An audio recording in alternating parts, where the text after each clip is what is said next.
kanaalkeena Sheeko Media. Berigaa waxaa jiri jiray nin maskiin oo hoy iyo harba u ahaan jiray geed wadada qarqarkiisa ku ool. Ninkii miskiinka ayaa geedkii shimbir saarnaa ayay isweheshan jireen. Ninkii miskiinka asagoo niyadda ku hayo inay maalin maalmaha ka mid ah qof saacidi doono oo noloshan xun ka bixin doono. Saas ayuu miirka iyo maankaba ku wada haye. Ninkii miskiinka asagoo geedka sidii u hoos fadhiyo maalin maalmaha ka mid ah ayaa gabar dhar wanaagsan qabto oo wajigeeda naxariis ka muuqdo soo martay. Way fikirtay maxay is dhahday ama ninkan saacidaayo noloshan ka bixisa oona isweheshatiin. Gabadhii maadaama kaligeed ee nooleed oo wax waalida mise sayid madax maxramka ee lahayn ay is dhahday ninkan ama kula noolaadaa. Ninkii nolol wanaagsan ayuu galay una cayilay wayna ka muuqatay noloshii wanaagsanayd. Maxayna ku heshiyeen inay isguursadaan gabadhii kaligeed ahayd.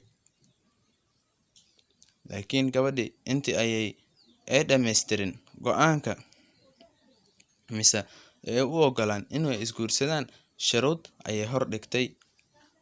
Dhahday shuruudaas waa inaad martaa haddii aad guursato waad inaad qolkan waxa ku jiro aada faydin misna aaday dhihin ii fur.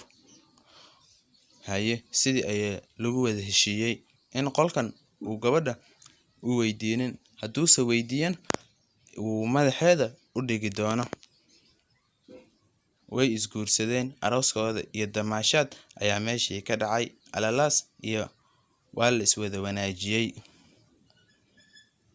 Bas u wacay gabadhii, naaheed waad inaad ii furto guriga wax ku jiro ayuu gabadhii ku yiri. War walaalow sidan heshiiskaani ma ahayn maxaa waa ku sidee maad ka daysid sidan. Uu ku madax adkaaday inuu loo furo meeshan. Duqeyd ayaa iskugu imaatay oo gurigii waaba la furay. Gurigii marihiisii jeexjeexnaa oo noloshii xumeed markuu ku jiray ayaaba ku jireen. Heshiiskana muxuu ahaa in wixii guriga ku jira uu qaadan oo inta hantida gabadha uu reebi.